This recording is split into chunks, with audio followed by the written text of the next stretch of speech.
Todo este acontecimento veio a acontecer no norte do Pará, na mesorregião do Marajó, mais exatamente na proporção sudoeste da ilha de Marajó, também conhecida como o Estreito de Breves. Havia um velho em Breves, um sujeito medonho que assombrava geral. Este velho botava medo em todos. Muitos acreditavam que ele era um feiticeiro tenebroso, assombroso e diabólico. Ninguém sabia o seu verdadeiro nome, mas o povo chamava de Sr. Bibi, um nome singelo que escondia um horror de personalidade. Por onde transitava, ele era temido por todos os brejerenses. Se o avistassem vindo, mudavam de calçada. Se pudessem se esconder, se escondiam. Quando seu Bibi adentrava um estabelecimento, todos acabavam saindo do local, pois temiam receber um mau agouro. Ninguém ficava onde ele estava. Muitos ainda diziam que ele virava bicho durante as noites. Algo muito parecido com um porco enorme, que perambulava e atacava as pessoas como um cachorro bravo.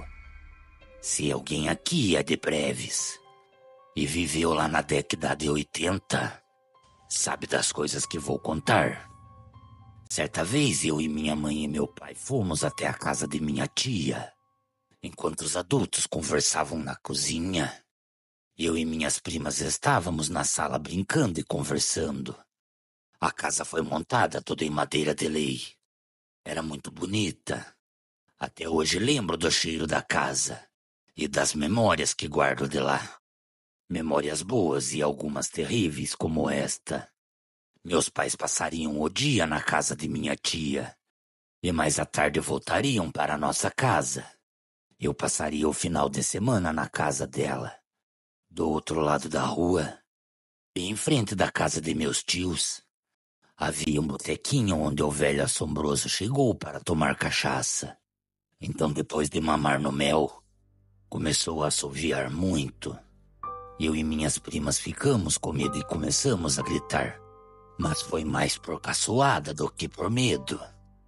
A empregada nos aconselhou a ficar quietas, pois ele acabaria mexendo conosco. Ele assobiava sem parar e bem alto. Então trancamos toda a casa e ficamos todos em silêncio, apenas ouvindo os assovios. Repentinamente, mesmo a casa estando completamente trancada, algo bizarro acabou acontecendo. Pedras enormes começaram a cair dentro da casa de minha tia, sem ao menos quebrar as telhas, ou até mesmo a parede. As pedras pareciam transpassar a parede e também o telhado. Toda a minha família acabou vendo e também ouvindo o barulho das pedras ainda no chão. Naquele momento, eu e minhas primas começamos a chorar. Então, naquele momento, o medo tomou conta de nós. E eu e minhas primas passamos a chorar. A empregada, pensando em nos ajudar, nos levou para o quintal nos fundos da residência. Assim que chegamos, eu acabei olhando para cima. Para o meu espanto, acabei avistando que em cima da caixa de água existia uma criatura fantasmagórica. Sua silhueta era negra e sua forma parecia ser de um morcego gigantesco. Aquela criatura negra parecia ter grandes asas, e elas se encontravam abertas no momento em que eu a vi. A empregada, que já se encontrava de saco cheio, atravessou a rua caminhando em direção ao botequim e disse ao dono: "Manda esse velho embora, pois ele está assombrando as crianças." O dono do bar acabou se dirigindo até o velho Bibi, e depois de alguns segundos de conversa com o velho, ele acabou indo embora, com um sorriso maligno de deboche em seu rosto. As lembranças ainda continuam vivas em minha cabeça. A noite foi terrível. Eu dormia sozinha num quarto, mais exatamente em uma rede. Eu dormia sozinha em um quarto, mais exatamente em uma rede. Mas quem disse que eu conseguia dormir? Foi uma noite inteira de frio inexplicável. Um vento gelado passava debaixo da minha rede. A cachorrinha da minha tia, a Mimosa, veio dormir embaixo da rede. e chorava sem motivo.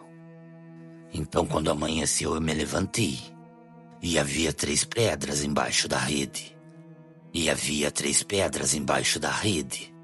Chorei dizendo que queria ir embora.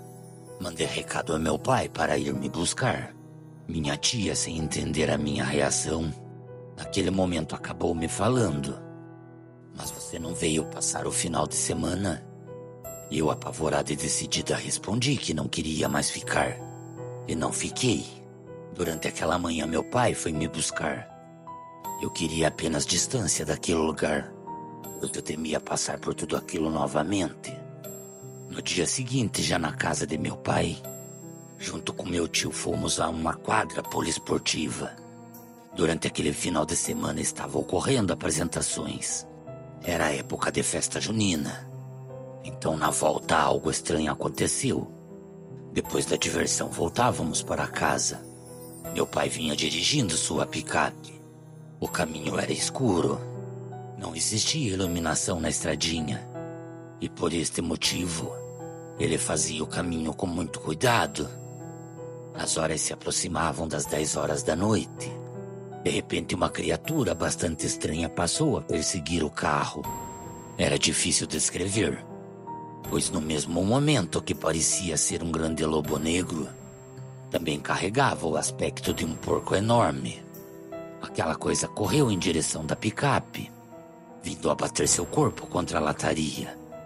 De dentro do carro, conseguimos ouvir o som que aquilo fazia. Parecia chocar os seus dentes. Eu fiquei apavorada. Meu tio e meu pai naquele momento foram corajosos. Pararam o carro e cada um pegou um facão. Aquela criatura, que parecia um enorme porco, avançava e se debatia na lataria. Então, com um facão, meu tio acertou uma facãozada na perna do porco, que pinou na escuridão. Quando foi no outro dia, como é comum em cidades pequenas, espalhou-se um burburinho e também um grande mistério. Muitos contavam que o tal velho assombroso estava internado no hospital com a perna quase decepada. Segundo algumas pessoas, ele havia se metido em uma briga e havia se dado muito mal. Um de meus tios acabou indo ao hospital para confirmar a história e encontrou um de seus amigos que era enfermeiro. "Cirilo, é verdade que o velho assombroso está aqui?" "Sim, é verdade. Dizem que você quase decepou a perna dele." Então meu tio retrucou: "Quem mandou ele virar bicho e correr em cima da gente?" Mesmo assim, o velho não parou de perturbar. Após a sua recuperação, voltou a assombrar o povo, mesmo agora estando manco. Como diz o ditado, vaso ruim não quebra. Prefiro acreditar que aquele homem era um grande porco, mas para muitos, ele mexia com criaturas demoníacas e também virava lobisomem. Na madrugada de sexta-feira, 8/11, em uma estrada rural da cidade de Araras, uma família que não quis se identificar estava a caminho do sítio que pertencia a um parente, quando um pouco mais à frente da metade do caminho, se depararam com uma novilha morta na estrada. Em seus depoimentos, eles alegaram que a novilha estava sendo devorada por um animal que, a princípio, pensaram que se tratava de um cachorro de porte grande. Mas quando o motorista acionou a luz alta do veículo, esse animal se pôs em pé e mostrou os dentes de forma ameaçadora. E, segundo as testemunhas, caminhou rosnando e se pondo em posição de ataque. Então, quando o motorista deu marcha ré e acelerou, o tal animal perseguiu o carro, chegando a ficar próximo do veículo, deixando os ocupantes aterrorizados, até que desistiu e parou no meio da estrada, encarando os ocupantes do veículo e deixando-os partirem. Uma das pessoas do veículo acionou a polícia da cidade, que prontamente atendeu o chamado e passou a escoltar o ônibus até os sítios. Então, quando passaram pelo local onde a criatura estava se alimentando daquele pobre animal, não havia mais nada, nem os restos da novilha. Apenas uma grande mancha de sangue que seguia pelo canavial. Segundo as descrições, tal animal teria por volta de 2 metros de altura. Seus pelos eram em um tom escuro, olhos completamente vermelhos e possuía um focinho bastante alongado. Corria tanto nas 4 patas, como também em pé, como se fosse um ser humano. Segundo um dos trabalhadores da fazenda que a família estava indo, disse aos policiais que aquela criatura era de fato um lobisomem e que já fora visto muitas vezes. E que já fora visto por muitas pessoas que passaram por aquele local à noite.